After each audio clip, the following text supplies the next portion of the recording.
langsung saja buka hadis ketiga. Karena satu pertemuan ini ada 2 hadis ya.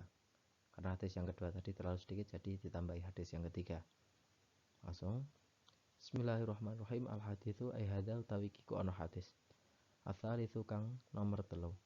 An Abi Hurairah, cerita sang Abi Hurairah radhiyallahu an. Ana Rasulullah saat temene jeung Nabi Muhammad Rasulullah sallallahu alaihi wasallam. Iku kala ngendika sapa Rasulullah. Idza syariba nalikane ngombe apa al-kalbu asu fi inae ahadikum ing dalem wadahe salah sijine sira kabeh. Falyahsil mongko becik mbasuwa sapa ahad hu ing ina sawan kelawan ping 7. Wali Muslim kedue hadise Imam Muslim awalahunna utawi kawitane sab'an iku biturabi kelawan lebu. Walahu lan kedue Muslim fi hadisi Abdillah bin Mughafal ing dalam hadise Abdillah bin Mughafal anna Rasulullah sak temene Rasulullah sallallahu alaihi wasallam iku kala ngendika sapa Rasulullah idza walagha nalikane ndilat apa al-kalbu asu fil inai ing dalam wadah faghsilu mongko becik mbasuwa sapa sira kabeh hu ing ina sab'an kelawan ping 7 wa'afiru lan nyampura sapa sira hu ing ina asa minata ing ambalan kang ke-8 biturabi kelawan lebu. Muttafaqun alaih. Jadi diceritakan dari Abi Hurairah bahwasanya Rasulullah bersabda ketika ada anjing minum di wadahmu maka basuhlah sebanyak 7 kali.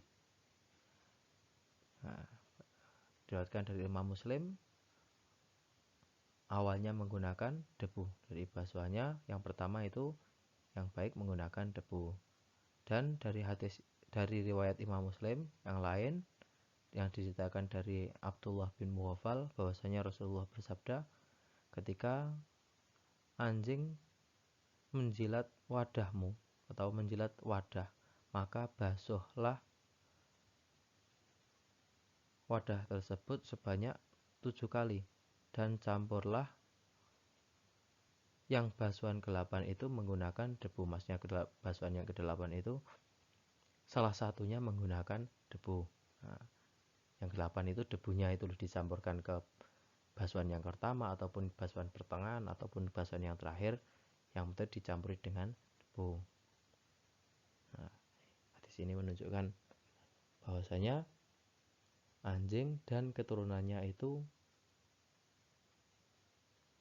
termasuk anjing yang paling berat ataupun hewan yang paling berat najisnya. Ya. Jadi faedahnya itu banyak sekali. Nanti dijelaskan di bab terakhir. Buka makna ismal. Bismillahirrahmanirrahim. Makna ismal makna global.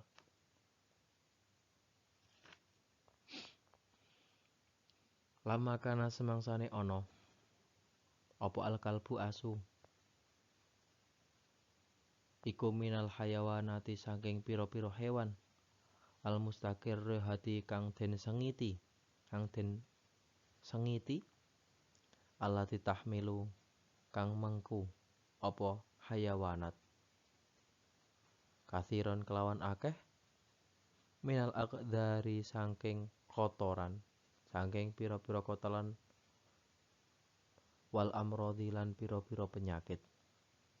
Amaro perintah sapa syari'u Allah kang gawe syariat al-hakimu kang bijaksana biwaslil ina'i kelawan basuh wadah alladzi walagha kang dilat apa kalbu fihi ing dalem ina sab'a marratin kelawan pitu pira-pira ambalan. Al-ula utawi kang luwih utama minhuna sangking sab'a marrah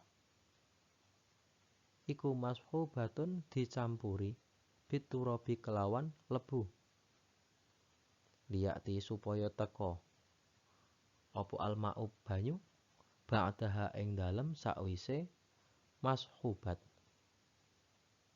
fatahsilu mongko hasil apa an-nadzafatu bebersih atau bersih atamatu kang sempurna min najasatihi sangking najise kalbu wa dhararihi lan bahayane kalbu atau asuh mau. Jadi makna secara global anjing itu termasuk dari beberapa hewan yang tidak disukai, yang mana anjing tersebut termasuk hewan yang banyak sekali kotoran dan penyakitnya. Allah yang bijaksana, yang telah memberi syariat, itu perintah untuk membasuh wadah yang mana wadah tersebut telah dijilat oleh anjing dan keturunannya dan sejenisnya dengan 7 kali basuhan. Yang lebih utama yaitu dicampuri dengan debu supaya airnya bisa mengalir sesudahnya. Jadi yang basuhan pertama ataupun basuhan yang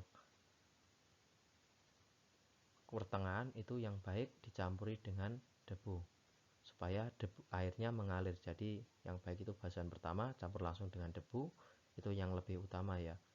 Basuhan pertama digunakan dengan debu, dicampur dengan debu terus dibasuhkan. Setelah dibasuhkan baru dialirkan dengan air. Jadi setelah bersih, karena kan campuran debu kan pasti kotor, pasti warnanya coklat, apabila kena baju bisa jedek, maka basuhannya kemudian dikasih air bersih. Jadi yang baik itu debunya di awal gitu, campuran debunya itu di awal, bukan yang di akhir gitu. Maka hasillah bersih yang sempurna dari najisnya anjing dan bahayanya anjing. Itu makna ijmalnya ya. Nah, ini ada tambahan ikhtilaful ulama. Itu tambahnya ikhtilaful ulamanya nanti tidak usah ditulis. Yang ditulis terjemahnya itu hanya hadisnya, makna ijmal dan ma yu'khadhu minal hadis saja. Bismillahirrahmanirrahim. Ini cuma saya baca ya. Kalau yang punya kitabnya dimaknai nggak apa-apa. Ikhtilaful ulama utawi beda-bedane pendapat ulama. Iku hunaka iku tetep ing dalam mengkono panggonan. Khilafatun utawi onone perbedaan lil ulama kedue ulama fi asya'a ing dalam pira-pira maceme. Minha setengah saking asya. Hal yajibu ana ta wajib apa atas bi'u ngaping pitune watartibu watatribulan nganggo lebu. Wala makana semangsane ana apa alqaulu ucapan alhaqu kang luwih hak wa ya qaul iku ma perkara yustafadu kang den alap faedah apa ma min hadzal hadithi saking ikilah hadis as-sahihi kang sahih al-wadhihi kang jelas dorobna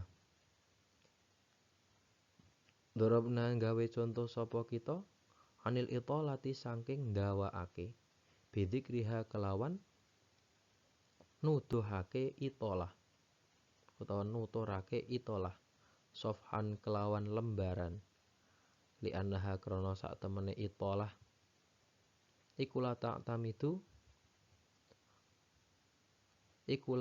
tamatu ora den gawe cecekelan apa itolah anil adillati ala adillatin ing atase pira-pira dalil shahihatin kang sahih, wadhihatin kang jelas.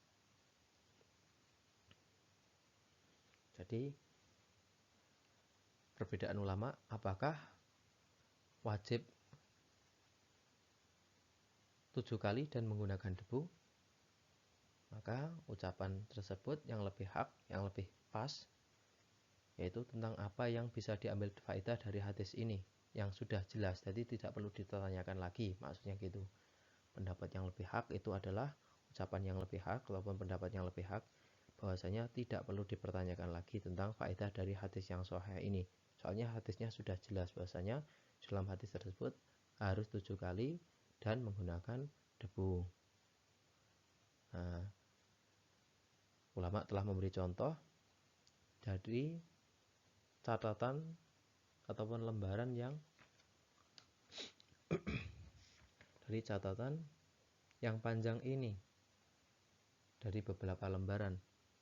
Karena sesungguhnya itolah ataupun lembaran yang panjang itu tidak bisa diambil faedah atau dalil tentang sahih dan jelasnya hadis.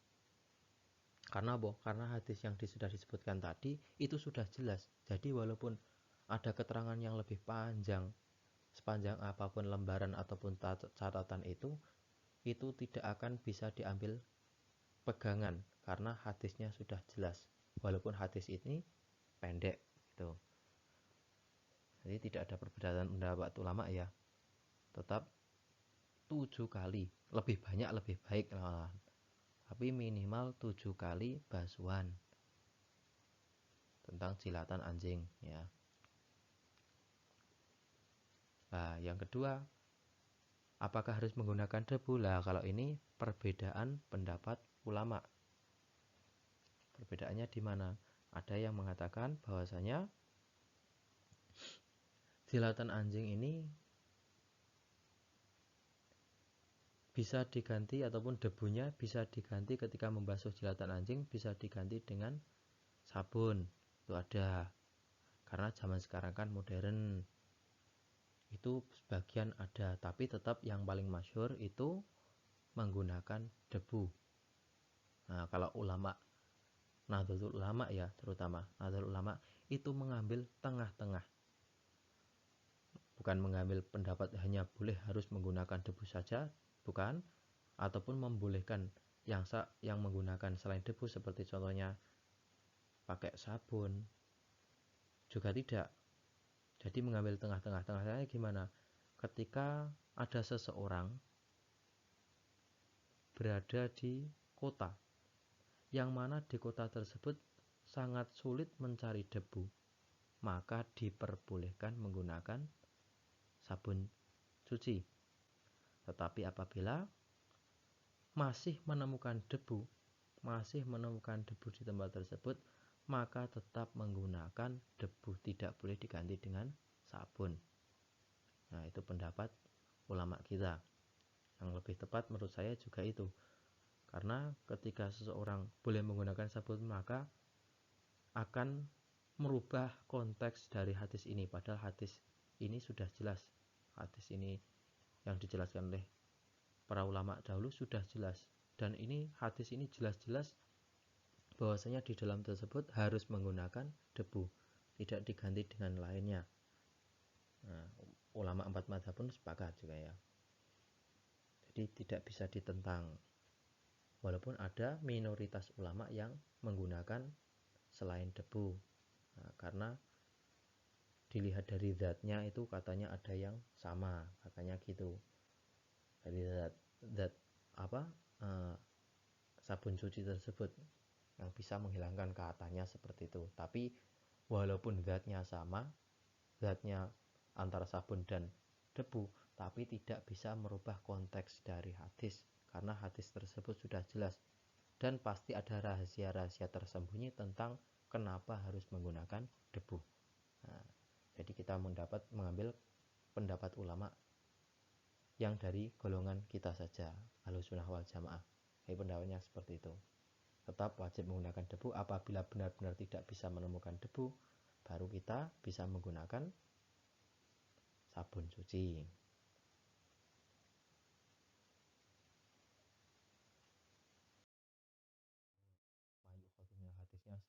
panjang ya, jadi besok saja. Hadisnya panjang, lanjut besok lagi, karena ini saya ngerekamnya udah jam 3 malam, jadi kurang konsen. Cukup sekian ya, pertemuan berikutnya saja.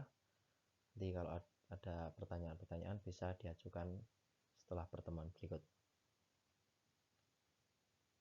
Wallahu a'lam bishawab. Assalamualaikum warahmatullahi wabarakatuh.